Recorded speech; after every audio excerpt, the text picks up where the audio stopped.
सोचो, अगर हमें 15 सालों के लिए बिना बिजली के रहना पड़े तो हमारी जिंदगी कैसी होगी। क्या हम इंसान बिना बिजली के सरवाइव कर पाएंगे या फिर मारे जाएंगे? चलिए जानते हैं। तो कहानी की शुरुआत कुछ पुराने दिनों के शिकागो में होती है, जहाँ सभी इंसानों के पास इलेक्ट्रिसिटी थी। यहाँ पर हम एक चार्ली नाम की बच्ची को देखते हैं जो कार्टून देख रही थी। वहीं उसका छोटा भाई डैनी आईपैड में गेम खेल रहा था और उनकी मॉम रेचल फोन पर किसी से बातें कर रही थी कि तभी उसका हस्बैंड बेन घबराता हुआ घर आता है और उन्हें बताता है कि उनके पास ज्यादा टाइम नहीं है। जिस पर रेचल उससे पूछती है कि तुम किस बारे में बात कर रहे हो। अचानक यहाँ बेन के घर में लाइट्स ब्लिंक होने लगती है और उसके लैपटॉप में भी कुछ फाइल्स डाउनलोड होने लगती है, जो अगले ही सेकंड में 100% डाउनलोड भी हो जाती हैं। जिसके बाद वो अपने लैपटॉप से यूएसबी निकालकर उसे एक मेटल के लॉकेट में लगाने लगता है। वहीं दूसरी ओर हाईवे पर माइल्स और उसका दोस्त अपनी कार से निकलते हैं, जहाँ उनके पीछे रुकी हुई गाड़ियों की लाइन लगी हुई थी, जिनकी हेडलाइट्स भी एक के बाद एक अपने आप बंद हो रही थी। आसमान में प्लेन्स भी इधर उधर क्रैश होने लगे थे, जमीन पर ट्रांसफार्मर्स फटने लगे थे और यहाँ तक कि विलीस टावर भी एकदम काला पड़ चुका था। इसके बाद हम धरती को अंतरिक्ष से देखते हैं, जहाँ धीरे धीरे धरती से बिजली गायब होती हुई नजर आ रही थी। अंधेरा यूएसए के नॉर्थ से होते हुए ईस्ट और साउथ में फैलता चला जा रहा था और चारों तरफ ऐसा समा हो गया था कि बिल्कुल कैंडल लाइट डिनर का माहौल था। लेकिन आज की जनरेशन यानी कि जेन जी के लिए इंटरनेट ना होने का मतलब है कयामत का आ जाना। इसके बाद हमें एक स्टोरी सुनाई जाती है, जिससे हमें पता चलता है कि उस ब्लैकआउट डे को 15 साल से ज्यादा हो गए हैं। ब्लैकआउट डे के बाद इलेक्ट्रिसिटी वापस आई ही नहीं, जिस वजह से इलेक्ट्रिसिटी से चलने वाली सभी चीजें बेकार हो गई थी। यहाँ तक कि लोगों के कार इंजन्स, जेट टर्बाइन्स और जरा जरा सी बैटरीज भी बिल्कुल खराब हो गई थी। इन सब चीजों की वजह से बड़े पैमाने पर सभी के हालात बहुत खराब हुए। बीमारी बढ़ी लेकिन दवाइयाँ नहीं मिली, आग लगी लेकिन आग बुझाने वाली गाड़ियाँ नहीं थी, फैक्ट्रीज थी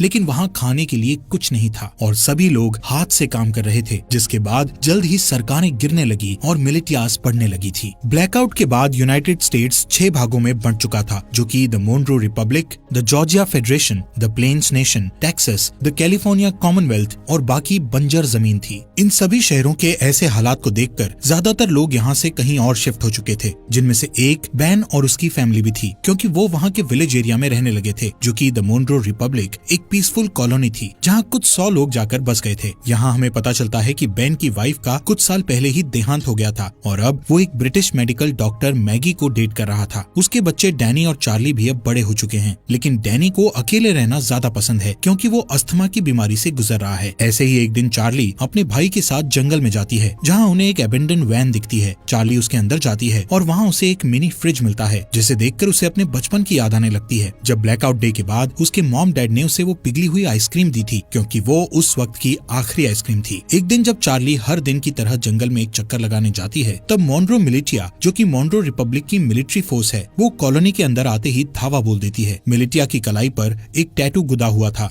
जो कि मोनरो रिपब्लिक के मेंबर्स का सिंबल था, जिससे उन्हें पहचाना जा सकता था। अब क्योंकि ये मोनरो रिपब्लिक के सेटलमेंट का समय है, इसलिए वहाँ रहने वाले सभी लोगों को टैक्स के रूप में अपनी फसलें देना उनकी जिम्मेदारी है। हालांकि बेन जानता है कि ये टैक्स से कहीं ज्यादा है। बेन को लगता है कि उनके साथ कुछ बुरा होने वाला है, इसलिए वो अपने सबसे अच्छे दोस्त आरोन के पास जाता है और उसे वो लॉकेट दे देता है, जिसमें बेन ने मूवी के शुरू में वो यूएसबी लगाया था। बेन आरोन से कहता है कि चाहे कुछ भी हो जाए, तुम्हें इस लॉकेट को कुछ नहीं होने देना। तभी उस मिलिटिया ग्रुप का कैप्टन मेजर टॉम नेवेल वहाँ आ जाता है और बेन को अपने साथ चलने के लिए कहता है। वो उससे उसके भाई माइल्स के बारे में पूछता है, जिस पर बेन कहता है कि वो माइल्स से पिछले 15 सालों से नहीं मिला है। वहाँ मौजूद सभी लोग डर के मारे देखते हैं कि मिलिटिया ग्रुप अपने कदम वापस लेने लगता है कि अचानक वहाँ डैनी आकर उनकी ओर क्रॉसबो पॉइंट करता हुआ अपने डैड को ना ले जाने की धमकी देता है। बेन उसे शांत करने की कोशिश करता है, लेकिन इससे कोई फायदा नहीं होता और गलती से डैनी उन पर गोली चला देता है, जिससे वहाँ मौजूद एक दुश्मन मारा जाता है। ये देखकर एकदम से सभी लोग मिलिटिया पर हमला करना शुरू कर देते हैं, लेकिन इस लड़ाई में उनका कोई मुकाबला नहीं होता और कई लोग मिलिटिया द्वारा मारे जाते हैं, जिसमें टॉम और बाकी लोगों को छोड़ दिया जाता है। लेकिन मिलिटिया ने डैनी को बंदी बना लिया था। कुछ देर बाद जब चार्ली वापस अपने घर आती है, तो यहाँ वो अपने डैड को खून में लथपथ पाती है, जहाँ वो अपनी आखिरी सांसें ले रहा था। वो उसे बताता है कि डैनी को मिलिटिया के लोग किडनैप करके ले गए हैं और अब उन लोगों की आखिरी उम्मीद सिर्फ माइल्स ही है, जो शिकागो में कहीं रह रहा है। चार्ली रोते हुए अपने डैड को बचाने की कोशिश करती है, लेकिन बेन मरने से पहले उसे अंकल माइल्स को ढूंढने के लिए कहता है, जिसके बाद उसकी मौत हो जाती है। अपने डैड के ऐसे मरने से चार्ली पूरी तरह टूट चुकी थी, लेकिन उसके पास शोक मनाने तक का टाइम नहीं था। वो अपना सामान पैक करती है और अकेले बाहर निकलने के लिए तैयार हो जाती है, लेकिन मैगी और आरॉन उसे अकेले नहीं जाने देते, जिसके बाद वो खुद उसके साथ जाने को तैयार हो जाते हैं, जो चार्ली को बिल्कुल पसंद नहीं आता। इसके बाद तीनों खतरनाक रास्तों से होते हुए पूरे दिन सफर करते हैं, जिससे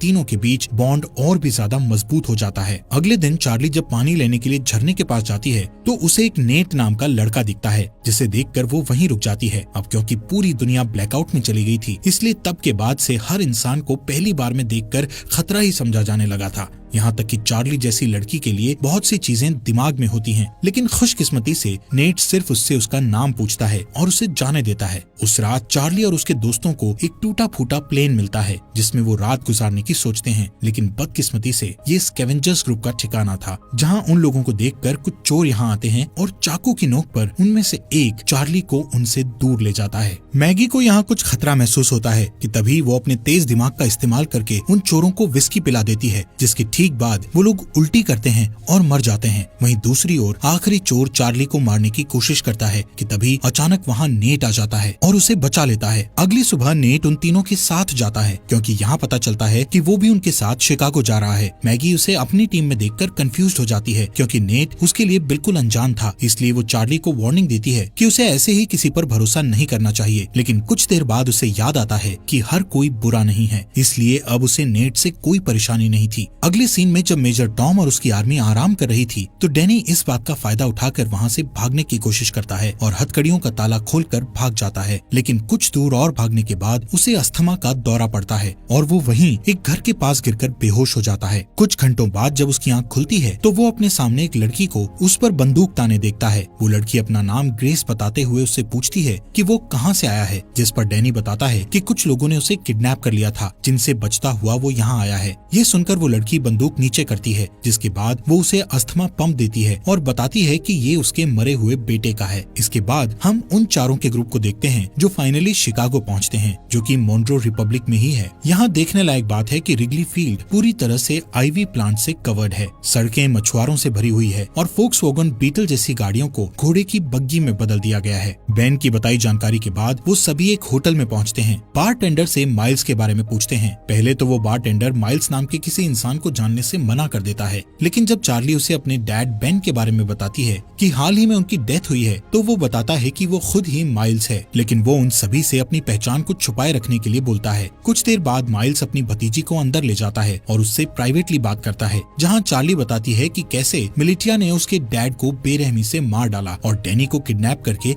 अपने साथ ले गए। जिसके बाद चार्ली उससे पूछती है कि वो लोग हमारी फैमिली के पीछे क्यों पड़े हैं, जिस पर माइल्स कहता है कि जरूर बेन कुछ न कुछ उस ब्लैकआउट के बारे में जानता था। वो कहता है कि मोन्ट्रो रिपब्लिक के लीडर जनरल मोन्ट्रो एक क्रूअल डिक्टेटर था, जो पूरे देश और पूरी दुनिया को अपने कब्जे में करना चाहता था, लेकिन उसके लिए उसे कुछ हथियारों की जरूरत थी, जैसे कि फाइटर प्लेन्स, टैंक्स और यहाँ तक न्यूक्लियर बॉम्ब्स। और क्योंकि बेन अकेला ऐसा इंसान था जो ब्लैकआउट क्यों हुआ था उसके बारे में जानता था और मोन्ट्रो को विश्वास था कि वो इससे निपट सकता है। ये सब सुनने के बाद चार्ली अपने भाई डैनी को लेकर और ज्यादा चिंतित हो जाती है और अपने अंकल से उसकी मदद करने के लिए कहती है, लेकिन सरप्राइजिंगली वो उसकी मदद करने से साफ मना कर देता है, क्योंकि उसका मानना था कि ये काम बहुत रिस्की है और वो इस काम को करने के लायक नहीं है। जिससे नाराज होकर चार्ली वापस अपने ग्रुप के पास जाने के लिए तैयार हो जाती है। उसे परेशान देखकर नेट माइल्स के पास बिल्कुल लड़ने के मूड में जाता है, लेकिन तभी माइल्स नेट का हाथ पकड़कर उठता है, जहाँ पता चलता है कि नेट भी मोन्ट्रो मिलिटिया का मेंबर है और वो चार्ली और उसके दोस्तों के साथ मिलकर माइल्स तक पहुँचना चाहता था। ये जानकर हर कोई हैरान हो जाता है, लेकिन इससे पहले कि वो कुछ कर पाते नेट वहाँ से भाग जाता है। अब मिलिटिया को उनकी लोकेशन का पता होने के बावजूद भी माइल्स अपनी जगह को छोड़ने से मना कर देता है, क्योंकि उसका मानना था कि वो अकेला ही पूरी फौज का सामना कर सकता है। चार्ली और बाकी लोग भी माइल्स की मदद करने को तैयार थे, लेकिन माइल्स गुस्से में उन पर चिल्लाते हुए उन्हें यहाँ से दूर जाने के लिए कहता है। कुछ ही देर बाद नेट अपने साथ बहुत सारे आर्मी सेना को लेकर माइल्स से लड़ने आता है, लेकिन इतने सैनिक होने के बावजूद भी माइल्स सभी से बड़ी सफाई से तलवारों का इस्तेमाल करके लड़ता है और एक एक करके सबको मार देता है। जिसके बाद वहाँ चार्ली और उसके दोस्त वापस आ जाते हैं हैं और माइल्स के साथ लड़ाई में शामिल हो जाते हैं। इसी बीच मिलिटिया का एक आदमी चार्ली को जान से मारने की कोशिश करता है, लेकिन अचानक से तभी नेट आकर उस आदमी को मार गिराता है। थोड़ी ही देर बाद माइल्स मिलिटिया के कैप्टन को जान से मारकर लड़ाई खत्म करता है, जिसके बाद वो चार्ली और बाकी लोगों के साथ डैनी को ढूंढने के लिए निकल जाता है, जो सुनकर भी सभी काफी खुश होते हैं। कुछ देर बाद माइल्स को अचानक से उस ब्लैकआउट डे का एक फ्लैशबैक याद आता है और यहाँ से सीन फ्लैशबैक में जाता है, जहाँ सारी दुनिया में अचानक अंधेरा छा जाने के बाद वो अपने दोस्त के साथ कार से बाहर निकलता है और अपने दोस्त के साथ मरीन कॉर्प्स बेस में जाता है, जहाँ हमें पता चलता है कि ये दोनों मरीन पुलिस हैं। यहाँ अंदर जाने के लिए उन्हें अपने हाथ पर बना वो एम नाम का टैटू दिखता है, जिससे पता चलता है कि माइल्स का दोस्त, जिसका नाम सेबेस्टियन मोनरो है और वो इस समय मोनरो रिपब्लिक का लीडर भी है। वहीं दूसरी ओर मेजर टॉम और उसके आदमी डैनी के फुटप्रिंट्स का पीछा करते हुए ग्रेस के घर तक पहुँचते हैं। डरी हुई ग्रेस डैनी को बचाने की कोशिश करती है, लेकिन जैसे ही टॉम उसे जान से मारने की धमकी देता है तभी वो पीछे हटती है और टॉम उसके घर में घुसकर डैनी को पकड़ लेता है। उनके जाने के बाद ग्रेस चुपके से बेसमेंट में जाती है और एक लॉकेट निकालती है जो बिल्कुल आरॉन के लॉकेट जैसा था। जैसे ही वो उसे दबाती है तो अचानक से कमरे में बल्ब चालू हो जाता है। इसके बाद ग्रेस उस लॉकेट को कंप्यूटर में लगाती है और किसी से चैट करना शुरू कर देती है। दूसरी तरफ जो ग्रेस से चैट कर रहा था वो बहुत खुश था कि मिलिटिया को उनके छुपे हुए राज के बारे में नहीं पता चला। यहाँ प्रेजेंट में माइल्स ग्रुप को अपने साथ ही रखता है, जो कि अपनी एक पुरानी साथी को ढूंढ रहा है जिसका नाम नोरा है, जो एक्सप्लोजिव्स बनाने में माहिर है। माइल्स चार्ली को बताता है कि अगर उन्हें डैनी को बचाना है तो उन्हें नोरा जैसे तेज फाइटर की जरूरत पड़ेगी। यहाँ टैवर्न में अचानक उनके ऊपर कुछ दुश्मन हमला कर देते हैं, लेकिन इस बार भी माइल्स सबको हरा देता है। तभी वो एक आदमी को पकड़ता है और उसका गला घोटते हुए नोरा की लोकेशन पूछता है। यहाँ हमें पता चलता है कि नोरा को भी मिलिटिया ने पकड़ रखा है और इस समय वो मिलिटिया में एक नौकर बनकर रह रही है। उस रात माइल्स अकेले ही बाहर जाने का फैसला करता है, ये कहते हुए कि वहाँ जाना खतरे से खाली नहीं है। जिसके बाद वो रेडी होकर बाकी ग्रुप के लोगों को लॉवेल इंडियाना में अगले 2 वीक बाद मिलने के लिए कहता है। हालांकि अगली सुबह जब मैगी और आरॉन जागते हैं तो उन्हें पता चलता है कि जिद्दी चार्ली भी माइल्स के साथ निकल गई है, जो चीज उन्हें बिल्कुल अच्छी नहीं लगती। अब उनके पास कोई चारा नहीं बचा था, इसलिए आरॉन मैगी को लॉकेट देता है जो कि बेन ने उसे दिया था। वो ये भी बताता है कि बेन ने उन्हें ग्रैंड पार्क में एक लेडी से मिलने के लिए भी कहा था, जो और कोई नहीं बल्कि ग्रेस ही है। हालांकि दोनों अभी भी चार्ली को लेकर चिंतित हैं, लेकिन उन्हें लगता है कि वो ठीक हो जाएगी और इसके बदले वो ग्रेस को ढूंढने के लिए ग्रैंड पार्क जाने लगते हैं। ये दोनों ग्रेस को ढूंढने निकल जाते हैं, जहाँ इन्हें लगता है कि ग्रेस ही वो की हो सकती है जिससे अर्थ पर इलेक्ट्रिसिटी को वापस लाया जा सकता है। वहीं दूसरी ओर जब मेजर टॉम अपनी सेना को लीड करते हुए अपने अड्डे की ओर जा रहे थे कि तभी अचानक एक गोली चलने की आवाज सुनाई देती है, जो सुनते ही वो लोग अपना रास्ता बदलकर उस गन शॉट की आवाज का पीछा करते हैं, जिसका पीछा करते करते वो लोग एक छोटे से घर तक पहुंचते हैं, जहां इन्हें पता चलता है कि इस मोनरो रिपब्लिक में आम इंसान अपने पर्सनल बंदूकें और गोला बारूद नहीं रख सकते। इसी वजह से सभी लोग क्रॉसबोज और दूसरे हथियारों का इस्तेमाल करते हैं। इसी के चलते मेजर टॉम उस घर के मालिक को धमकी देता है कि वो अपने घर के सभी हथियारों को उन्हें दे दे। उस आदमी को लगता है कि वो हथियार देने के बाद भी मारा जाएगा, इसलिए वो अपने घर से एक बंदूक निकालकर बाहर खड़े एक आदमी को गोली मार देता है कि तभी मेजर टॉम उस आदमी को गोली मारकर उड़ा देता है। इन सब चीजों के बाद हम वहीं डरे हुए डैनी को देखते हैं। अगले सीन में मिलिटिया के अड्डे पर हमें फॉर्मली जनरल मोनरो से मिलवाया जाता है, जिसका हाथ इन सभी बुरी चीजों में है। मोनरो वहाँ मौजूद एक आदमी से अपने हथियारों के बारे में पूछता है, लेकिन जब वो डरा हुआ आदमी उसका कोई जवाब नहीं देता तो वो उसे बेरहमी से जान से मार देता है। जिसके बाद वो दूसरे रूम में अपने एक दूसरे वर्कर के पास जाता है, जहाँ हमें पता चलता है कि ये बेन की वाइफ रेचल है, जिसे हम मरा हुआ मानते हैं। यहाँ मोनरो रेचल को बताता है कि बेन मर चुका है और ये सुनकर रेचल बहुत परेशान हो जाती है। इस दौरान चार्ली पूरे दिन जंगल में घूमती हुई आखिर में अपने अंकल को ढूंढती है, जहाँ माइल्स उससे गुस्सा था क्योंकि उसने उसकी बात नहीं सुनी थी। लेकिन जब चार्ली बताती है कि उसके भाई को अस्थमा का दौरा पड़ता है तो वो शांत हो जाता है। कुछ देर बाद उन्हें ढेर सारे मजदूर दिखते हैं जो हाथों से हेलीकॉप्टर को खींचकर ले जा रहे थे। यहाँ पता चलता है कि जनरल मोनरो को विश्वास है कि एक दिन इलेक्ट्रिसिटी जरूर आएगी और उस दिन के लिए वो खुद को तैयार करना अभी से शुरू कर देता है। इन सभी मजदूरों में माइल्स नोरा को भी देखता है और चार्ली से कहता है कि उसे इतने सारे लोगों में से बचाना मुश्किल होगा क्योंकि यहाँ कई सारे गार्ड्स के पास स्नाइपर राइफल भी हैं। लेकिन माइल्स अपने दोस्त को हर हालत में बचाना चाहता है। वो नोरा को बचाने का प्लान बनाते हुए रात होने का इंतजार करता है और जैसे ही रात होती है तो सबसे पहले चार्ली डिस्ट्रैक्शन पैदा करती है और वहाँ मौजूद गार्ड्स को भगा देती है। फिर वो वहाँ गार्ड्स के पीछे छुप जाता है और आखिर में नोरा को बचाकर अपने साथ ले जाता है। लेकिन इस बात से नोरा नाराज हो जाती है क्योंकि वो खुद जानबूझकर कैदी बनी हुई थी, क्योंकि उसे उनकी राइफल चुरानी थी। उन स्नाइपर्स के पास ऐसे हथियार हैं जो आम तौर पर मिलना मुश्किल हैं। कुछ देर बाद माइल्स नोरा से कहता है कि उसे अपनी भतीजी को बचाने के लिए उसकी मदद चाहिए, जिसके लिए वो तुरंत मान जाती है। लेकिन इसके बदले वो उससे स्नाइपर्स से राइफल चुराने में मदद मांगती है। माइल्स को ये मुश्किल लगता है, लेकिन इस समय उसके पास नोरा की बात मानने के अलावा कोई चारा नहीं था। थोड़ी देर बाद वो तीनों पास की एक झोपड़ी में जाते हैं, जहाँ वो तीनों डैनी को बचाने की प्लानिंग करते हैं। बारूद का यूज करके नोरा एक टेम्पररी हथियार बनाती है, जिसका इस्तेमाल वो उन स्नाइपर्स वाले गार्ड को मारने के लिए करेंगे। लेकिन एक दिक्कत ये है कि इस हथियार का असर सिर्फ कुछ मीटर्स तक ही रहेगा, जिसका मतलब हुआ कि उनमें से किसी एक को गार्ड के पास जाकर उन्हें गोली मारनी होगी। वो लोग प्लान करते हैं कि माइल्स और नोरा आसानी से उनकी पकड़ में आ जाएंगे, लेकिन चार्ली उनका आखिरी ऑप्शन होगा। यहाँ से जाने से पहले माइल्स उनसे कहता है कि जैसे ही वो सभी गार्ड्स मर जाएंगे तो वो सभी पहरेदारों को निकाल लेंगे। कुछ ही देर बाद चार्ली अपने हथियार को स्लीव्स के अंदर छुपाती है और एक खोया हुआ इंसान होने का नाटक करती हुई पहरेदारों के पास जाती है, जिसके बाद वो तुरंत हथियार लेकर गार्ड्स के पास जाती है और तुरंत उन्हें मार देती है। इससे पहले कि बाकी गार्ड्स कुछ कर पाते, वहाँ नोरा और माइल्स आकर उन पर हमला कर देते हैं। इस लड़ाई के बाद जब वो लोग सभी मजदूरों को आजाद कर रहे थे तो नोरा ये रिवील करती है कि उसने अपने रेबल के लिए स्नाइपर चोरी की थी।